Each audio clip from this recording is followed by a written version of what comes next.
In Cromwell are celebrating a big win this morning. After months of pushing back, town officials have voted against a massive warehouse project. Channel 3 Eyewitness News reporter Audrey Russo is live with the details from last night's decision. Good morning, Audrey. So why were the residents so upset over this project?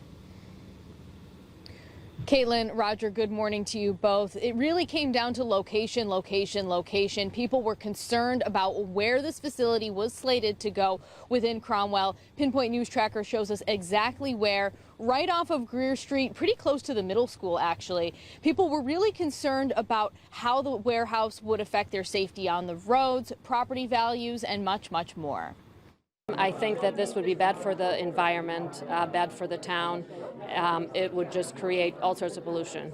Regular pollution, noise pollution, light pollution, air pollution. It would devalue the town and it would destroy it. The word pollution was critical as Cromwell residents lobbied against a warehouse project near Greer Street. In addition to typical concerns about traffic and property value, people were concerned that the construction was planned over wetlands.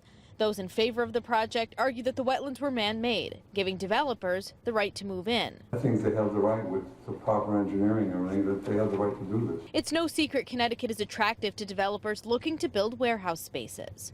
With highway access to the rest of the Northeast, it's a prime location for companies capitalizing on a growing e-commerce market.